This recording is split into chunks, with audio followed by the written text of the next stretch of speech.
días, buenos días. ¿Estamos bien? Bien.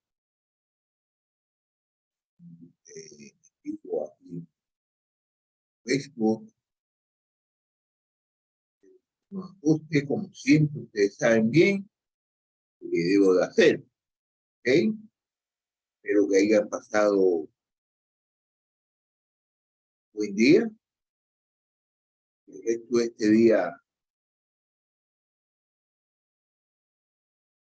pasen en compañía de Dios, para que los guíe todas las cosas que hagan. ¿Ok? Ya vamos a comenzar con el libro de Mateo, capítulo 5, versículo 48, que este va a ser el último versículo de este capítulo. Y como ustedes saben que yo se lo vengo diciendo, es de que estamos estudiando versículo por versículo, porque este libro, el Sermón del Monte tiene tremenda enseñanza para todos nosotros. Yo le aconsejo, ¿no? De que lo estudiemos porque tiene buena enseñanza para nosotros. Y no solamente la enseñanza, ¿no? Que podemos aprender, pero también debemos ponerlo en práctica. Aquí te habla de todos los principios que tenemos que nosotros tener. Y principalmente le está hablando a los discípulos, y nosotros somos los discípulos. ¿De quién?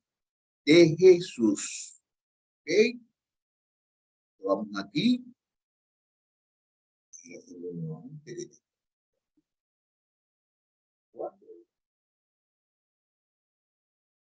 Ya. Comenzar. Mira como dice aquí en el libro de Mateo, capítulo 5, versículo 48. Por tanto, sed vosotros perfectos, como vuestro Padre Celestial es perfecto. Bueno, la perfección, como hemos de entender estas palabras, ¿cómo debemos de entender esta palabra? Perfección. La persona dice, no, yo no soy perfecto, no puedo ser perfecto, pero ¿cómo es que nosotros podemos entender estas palabras? Son una parte integral de la secta. Esta palabra son una parte integral de la secta antítesis. Está en el libro, en este mismo libro que estamos del capítulo 43 al 47, del versículo 43 al 47, como quieren algunos. O se trata de una frase independiente para servir toda la serie de antesis del 21 al 47, como quieren otros. ¿Okay?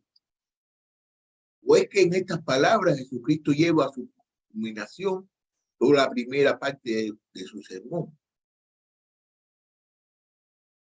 La pregunta es importante, porque según la contestemos, así entenderemos el concepto de perfección de este versículo.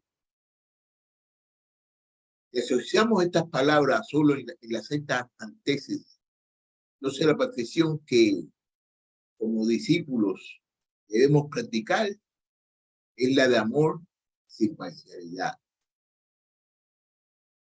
Nuestro concepto de amor al prójimo debe ser perfecto, cabal, completo, no parcial ni discriminatorio como el de los rabinos. Debemos amar no solo al hermano, sino también al enemigo.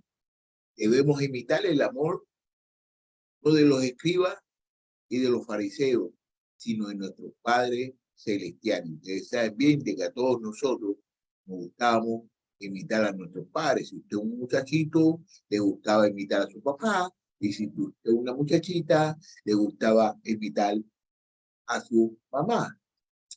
Entonces, esto, por supuesto, es cierto. Tenemos que imitar.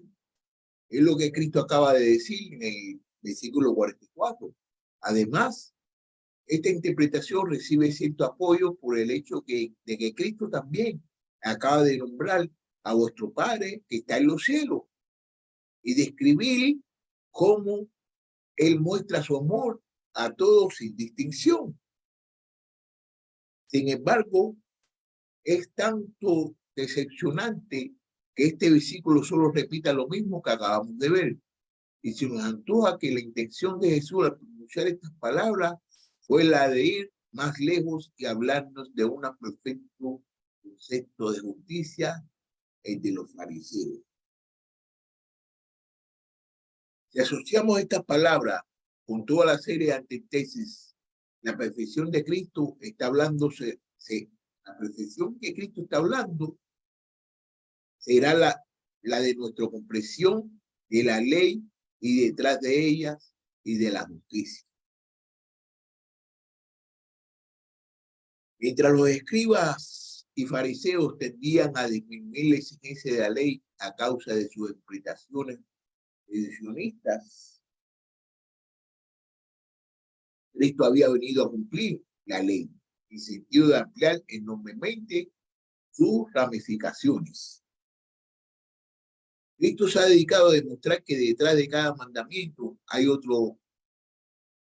todo un mundo de pecados menores, malas actitudes, pensamientos negativos y pasiones descontroladas que necesitan ser eliminadas o corregidos. Mientras para los fariseos el cumplimiento de la ley consistía en guardar la apariencia en cuanto a determinados actos eternos. Para Cristo es cuestión de tener un concepto cabal y completo de la justicia que alcance incluso los resortes más íntimos de nuestro ser. El concepto de la ley y justicia que los discípulos deben mantener debe ser perfecto, pues en contraste a la interpretación desviada de los fariseos. Deben observar no solo los preceptos de la ley, sino también los amplios principios morales o implicaciones íntimas que sustraen en ellos.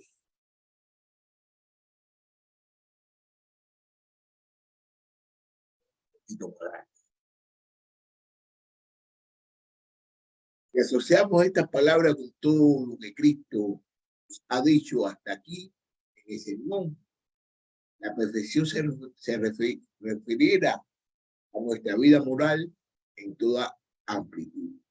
Esa es la perfección, nuestra vida moral en toda amplitud. Cristo ha puesto las cualidades de aquel carácter que los discípulos deben tener, la bienaventuranza. Les ha enseñado el respeto que deben mostrar hacia los preceptos de la ley y les ha revelado algo de la profundidad de la ética cristiana. Ahora se vuelve hacia ellos y les sigue la perfección de todas las áreas. Los escribas y fariseos se quedan cortos en su justicia. De hecho, toda justicia que es por la ley es inadecuada porque, como hemos dicho, la ley solo legisla en torno a actos. Mientras lo que demanda Cristo llega a la profundidad de nuestro ser, Dios pide justicia en lo último, exige la perfección. Personalmente creo que debemos dar cabida a los tres niveles de interpretación. Nuestro amor debe ser sin parcialidad. Nuestro concepto de justicia debe ser completo y extenderse a los más recónditos de nuestro ser y debemos ser perfectos en nuestra vivencia. Pero hay varias razones por las que me parece que no debemos de ninguna manera excluir la tercera interpretación como quieren algunos. En primer lugar, la Escritura nos enseña que siempre fue la intención de Dios que su pueblo fuera perfecto. Eso siempre fue la intención de Dios, de que su pueblo fuera perfecto. El Antiguo Testamento se expresa así: será perfecto delante del Señor tu Dios. Eso está en el libro de Deuteronomio, capítulo 18, versículo 13. Se lo voy a volver a decir. Serás perfecto delante del Señor tu Dios. Deuteronomio capítulo 18, versículo 3.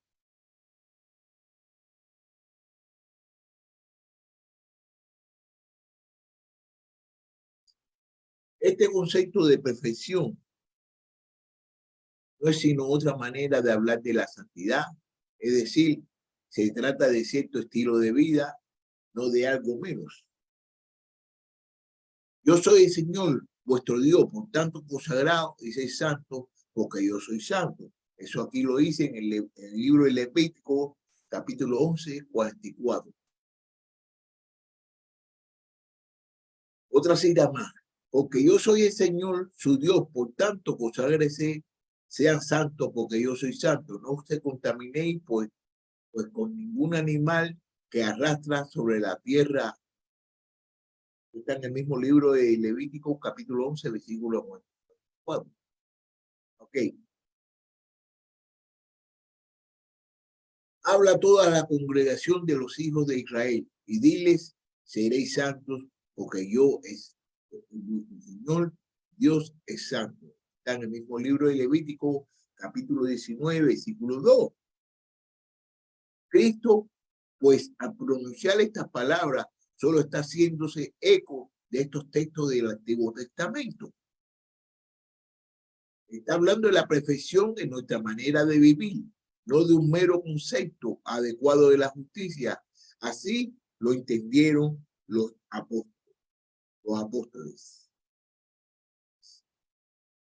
Así como aquel que os llamó es santo, así también sean vosotros santos en toda manera de vivir.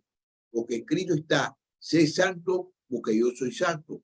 Eso lo podemos ver en Primera de Pedro, capítulo 1, versículo de 15 al 16. En segundo lugar, el texto no dice tener un concepto adecuadamente completo de la ley, sino que dice explícitamente ser vosotros perfectos. Se trata de lo que de los discípulos son y serán, no de la doctrina ética que enseñan. En tercer lugar, la razón dada por la que debemos ser perfectos es porque vuestro Padre Celestial es perfecto. Ok, la tercera, en tercer lugar, la razón dada porque debemos ser perfectos es porque vuestro Padre es perfecto. Entonces, una cosa que yo siempre he venido diciendo, ¿no? Siempre he venido diciendo que nosotros tenemos que ser igual que nuestros padres. Nuestro Padre, ¿quién es nuestro Padre? Nuestro Padre es Dios. Nuestro Padre es Dios. ¿Y quién es Dios? Dios es perfecto. Y nosotros tenemos que tratar la manera de ser como Él. Si verdaderamente nosotros no estamos tratando la manera de ser como Dios, no estamos haciendo lo que Él quiere que nosotros hagamos. Él quiere que nosotros seamos como Él, que nosotros seamos perfectos. Todos debemos de ser como Dios es. Todos nosotros tenemos que tratar la manera de ser como Dios es día a día. Ok. Una pregunta que quiero hacer. ¿Quieren entrar en el reino de los cielos? Pues debe saber que allí el Padre y Él, allí está el Padre. Y el Padre es perfecto. Por lo tanto, todo lo que entra allí ha de ser perfecto como lo es, como Él lo es. Se lo voy a volver a decir. Miren, ¿quieren entrar al reino de los cielos? Pues debe saber que allí está el Padre y Él es perfecto. Por lo tanto, todo lo que entra allí ha de ser perfecto como Él lo es. Y ustedes saben bien de que Dios no le gusta andar con lo limpio, no le gusta andar con lo sucio. Dios le gusta andar con lo limpio. Dios no le gusta andar con los pecadores, con el pecado. Dios es limpio. Entonces nosotros tenemos que tratar la manera de ser perfecto aquí. Si verdaderamente no sabemos cómo vivir aquí, dígame usted, ¿cómo es que nosotros vamos a vivir en heaven? ¿Cómo es que nosotros vamos a vivir en heaven? No, los cielos. ¿Cómo es que nosotros vamos a vivir en los cielos? Y heaven, pero sí. ¿Cómo es que nosotros vamos a ver vivir en el cielo si nosotros no sabemos cómo vivir aquí? Aquí tenemos que practicarnos y tenemos que tratar la manera de hacer todas las mismas cosas que Jesucristo hizo cuando Él estuvo aquí, para entonces, ¿qué? Poder hacer las cosas allá cuando estemos allá con nuestro Padre Celestial. La entrada en el reino de los cielos no es para personas que tienen un correcto conocimiento doctrinal y ético, sino para los que viven en perfecta santidad. En otras palabras, el reino de los cielos no es para gente buena, sino para la gente perfecta. Podemos ser relativamente buenos y considerarnos menos malos que vuestros vecinos. ¿Y qué? ¿Y qué? ¿Acaso esto satisfará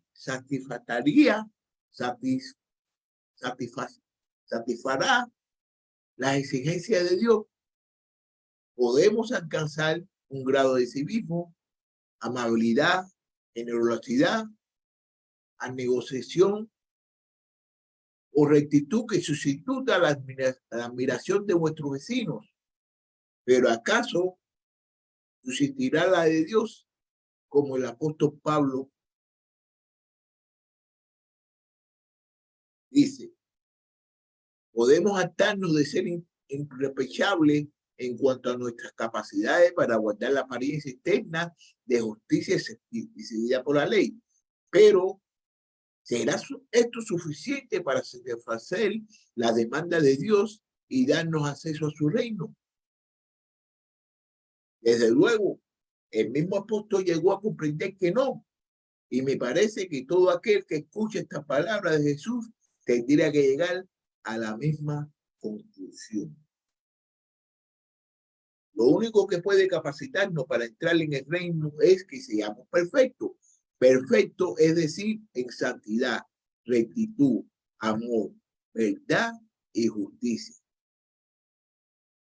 Todo lo que sea menos que esto significaría que nuestra presencia en el reino lo haría inmundo. Y en todo caso, ¿podemos realmente imaginar que la gloria puede ser algo menos que perfecta? ¿Acaso Dios admitirá manchas en el santuario celestial? Pero sin duda apenas alcanzaríamos el listón de los fariseos, aún suponiendo que subiéramos el valor de la preferencia de intentarlo. ¿Qué sentido tiene subirnos el listón hasta niveles tan irreales como estos? ¿Cómo puede Cristo pedir la perfección a seres moralmente lesionados como nosotros? ¿Acaso no sabe que somos completamente incapaces de alcanzarla? No es pedirle, pero aún. Supongo que no las pide por la misma razón por la que pide que no limitemos más la más mínima expresión de resentimiento, amargura, venganza, odio o enojo contra nuestro prójimo. Eso lo estudiamos en el versículo, en este mismo capítulo, del versículo 38 42. Que nos abriguemos a más mínimo asomo de lujuria en nuestra vida interior. Estudiamos también el versículo 27 al 28, que nuestras palabras sean estrictas y absolutamente veraces. Eso lo estudiamos en este mismo capítulo, versículo 37, y que nuestro amor sea sincero, abundante, incluso hacia los que nos maltratan, nos persiguen. Esto lo estudiamos también en este mismo libro, en este mismo capítulo 5, en el versículo 43, 47. Todas ellas cosas que en la carne son imposibles de cumplir. Solo puede vivir de esta manera un ser humano transformado desde dentro, que ha recibido una vida caracterizada por nuevas motivaciones y nuevos deseos. Pero voy a decir, solo puede vivir de esta manera, solamente puede vivir de esta manera un ser humano transformado desde dentro, que ha recibido una nueva vida caracterizada por nuevas motivaciones y nuevos deseos. Es decir, solo puede vivir así la persona que participe de las cualidades descritas en la bienaventuranza. Solo puede vivir así alguien que haya conocido la conversión a Cristo y la regeneración por su espíritu.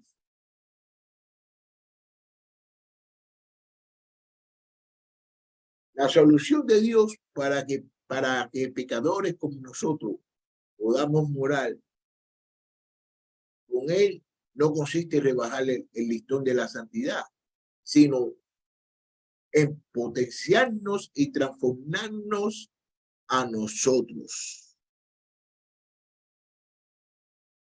Como venimos insistiendo desde el principio, aún no ha llegado el momento en que Cristo empezará a explicar el significado de su propia muerte y resurrección con medios absolutamente imprescindibles para que el hombre pecador pueda ser hecho perfecto y capacitado para vivir en el reino. Pero nosotros, en contraste con aquellos discípulos en aquel momento, sabemos por la posterior revelación,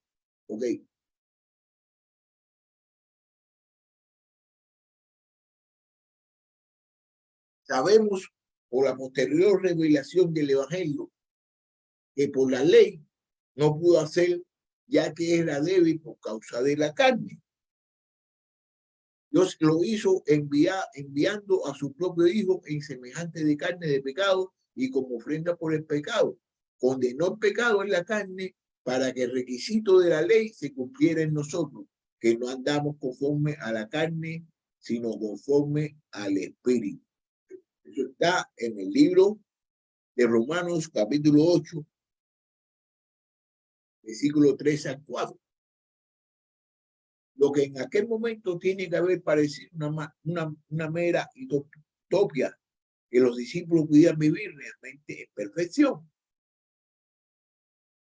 Deja de serlo cuando comprendemos que Cristo resucitado y glorificado ofrece a los que creen en Él una justicia imputada en virtud del sacrificio de la cruz y una justicia impartida en virtud del poder santificador de su espíritu derramado de los discípulos. Déjame ver una cosita aquí.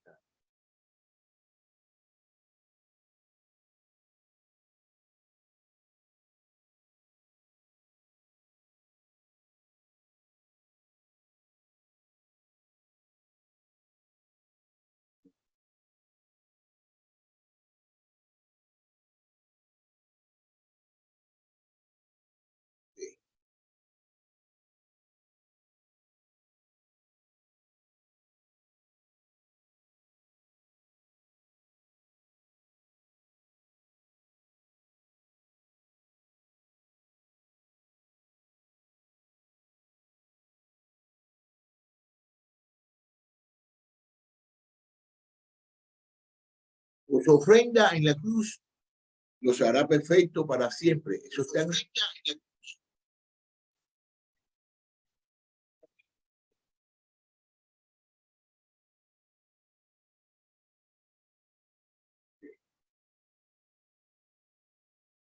ofrenda en la cruz lo hará perfecto para siempre. Eso está en el libro de Hebreos, capítulo 10,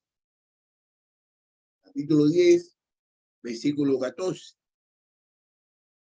Mientras que en base de la regeneración lo transformará de gloria en gloria en su misma imagen, con la acción del Espíritu del Señor. Eso está en 2 Corintios, versículo 3, 18. Fíjate, dice, mientras que en base de la regeneración los transformará de gloria en gloria en su misma imagen, en la acción del Espíritu del Señor. Okay.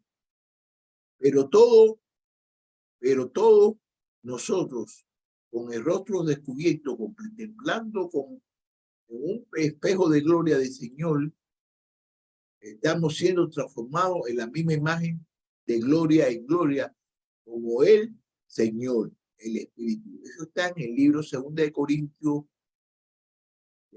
capítulo 3, versículo 18.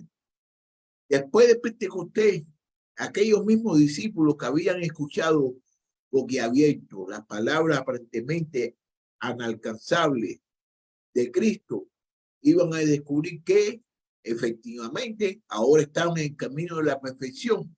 La utopía que se hacía realidad se cumplía las palabras del profeta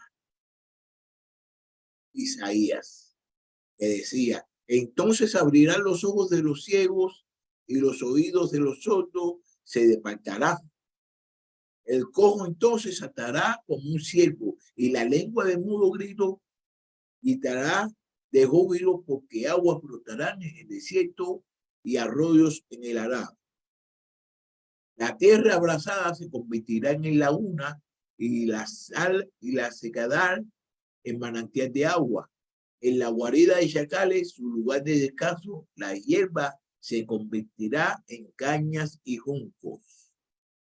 Allí habrá una calzada, un camino, y será llamado camino de santidad. El inmundo no viajará por él, sino que será para que el que ande en su camino, los necios no vagarán por él. Allí no habrá león, ni subirá por las bestias feroz. Estos no se hallarán allí. Sin embargo, por allí andarán los redimidos. Volverán los rescatados del Señor, entrarán a Sion con gritos de júbilo, con alegría eterna sobre sus cabezas, gozo y alegría, y alcanzarán y huirán la tristeza y el gemido. Eso está en el libro de Isaías, capítulo 35, versículo de 5 al 10.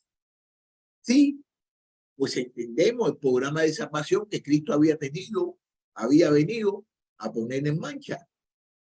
Evitamos la tentación de pensar, aquí está diciendo que la impecabilidad debe ser alcanzada por sus discípulos, aquí ahora, solo en base a sus propios esfuerzos carnales. Tal perfección sigue siendo imposible mientras estemos en la carne. Tal perfección sigue siendo imposible mientras estemos en la carne, aunque el reino de los cielos solo es para los perfectos. Los discípulos, en tanto que están en esta vida, todavía tendrán que hacer suya la oración: perdonaos nuestras deudas, como también nosotros perdonamos a nuestros deudores. Eso está en este mismo capítulo, versículo 6, versículo 12. Pero ¿por qué? Si los discípulos aún no conocen la gloria de la obra redentora de Cristo, decía el maestro que vivan en perfección. ¿Por qué él le dice a los discípulos de que vivan en perfección? ¿Por qué? Cuando ellos no conocen la redentora de Cristo. Nosotros sí la conocemos en estos momentos, pero ellos no lo conocían. Entonces él estaba hablando con ellos en ese tiempo. ¿Okay? La pregunta es muy importante y creo que nos dirige a varias respuestas complementarias. Primero, se lo exige a fin de quitarle toda ilusión y esperanza de poder entrar en el reino mediante sus propias buenas intenciones y esfuerzos humanos. La lista colocada por Cristo es tan alto que nadie puede alcanzarlo por sí mismo. Nadie puede alcanzarlo por sí mismo. Solo exige para dejarle insatisfechos con todo lo que sea la perfección moral e inspirarles la inspiración de alcanzar una santidad perfecta. Es decir, con esta enseñanza, Cristo pone fin a todo sucedáneo humano de la auténtica justicia exigida por Dios. Pero se lo exige para hacerle entender la inmensidad de la obra salvadora que Dios habrá de realizar en ellos para que puedan vivir así. Es decir, Cristo le está preparando para recibir el contenido del Evangelio que pondrá a partir de este capítulo, de este mismo libro, a partir del capítulo 16, versículo 21. Solo cuando vemos la grandeza de nuestro pecado, podemos ver la grandeza de la salvación que Dios ha efectuado en nosotros. Solo cuando vemos la grandeza de nuestros pecados, podemos ver la grandeza de salvación que Dios ha efectuado en Cristo. Se lo exige porque el solo hecho de exigírselo sugiere que también creara el camino para que sea factible. Los discípulos habrán pensado, si el maestro nos pide aquello que él tiene que saber que no podemos dar. ¿No será porque él mismo piensa enseñarnos el camino para conseguirlo? A este respecto, es importante recordar que el primer milagro realizado por Cristo después de la predicación del sermón fue la limpieza del leproso. Es como si Mateo nos dijera, lo que Cristo nos pide de perfección ética os parece imposible, pero no nos desanimes. El que él limpió, al que él limpió el leproso de sus infecciones físicas, ¿acaso no podrá limpiarnos de nuestras infracciones morales? ¿Seré perfecto? Aquí debemos puntualizar algo con respecto al texto original que se ha perdido en la traducción más exactamente. Lo que Cristo dijo a los discípulos fue, vosotros seréis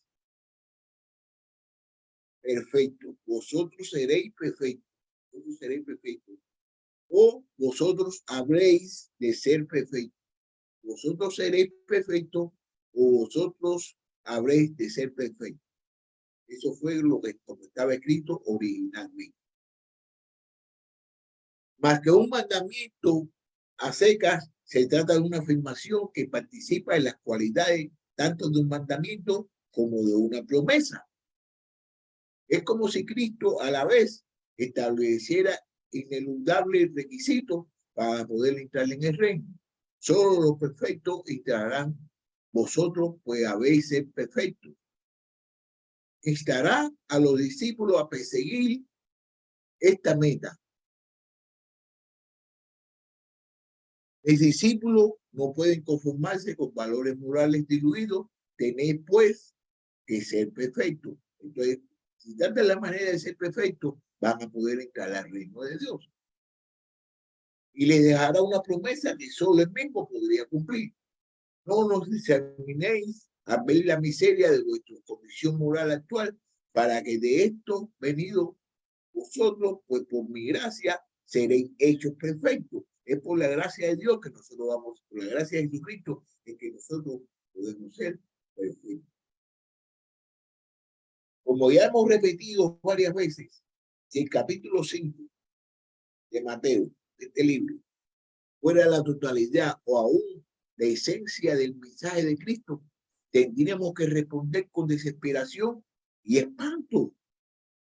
Estamos tan lejos de cumplir lo que nos pide que si esto es lo único que el Evangelio tiene que decirnos, no nos espera sino la más absoluta perdición. Ser perfecto, pero no lo somos. Y podremos serlo nunca si de nosotros depende. Se lo voy a volver a decir. Ser perfectos, pero no lo somos. Ni podremos serlo nunca si de nosotros depende. Si el estudio de este capítulo ha tenido el efecto de confrontarnos con miserias y demostrarnos lo lejos que estamos de las demandas de nuestro Creador, escuchemos bien el otro matiz de esta frase. El supremo maestro de la ley que nos dice ser perfecto, ahora se vuelve hacia nosotros como nuestro Salvador y nos dice, seréis perfectos. Es como si dijera, ahora soy consciente de vuestra culpa e inmundicia y de vuestra impotencia de cara a la atención, pero no temáis, porque he venido para salvarlos. Por la gracia de Dios, un día seréis perfectos, dignos ciudadanos del reino eterno. Amados, ahora somos hijos de Dios. Aún no se ha manifestado lo que habremos de ser, pero sabemos que cuando Él se manifieste, seremos semejantes a Él, porque lo veremos como Él es. Eso está en Primera de Juan, capítulo 3, versículo 2. Mira también como dice aquí, En cuanto a mí, en justicia, hecho perfectamente justo, contemplaré tu rostro al despertar, me saciaría cuando contemple tu imagen. Eso está en el libro de Salmos, capítulo 17, versículo 15. Esta perspectiva transforma nuestro entendimiento del Sermón del Monte. Ahora escuchamos las palabras de Cristo, no como si fueran un desafío a alcanzar lo incansable, ni como si tuvieran que conducirnos irresistiblemente o de desesperación, sino como instrucción dada por aquel que obra en nosotros para realizar posiblemente aquella transformación y limpieza interior, que por su gracia nos capacita para vivir internamente de acuerdo con ella. Mira lo que dice el libro de Titos, capítulo 3, versículo 5. Él nos salvó no por las obras de justicia que nosotros hubiéramos hecho, sino conforme a su misericordia, por medio del levantamiento, la regeneración y la renovación del Espíritu Santo. Así llegamos a entender que este versículo, que es un principio que en principio parecería uno de los textos más terríficos de toda la Biblia y significaría nuestra exclusión definitiva de toda esperanza de entrar en el reino de Dios.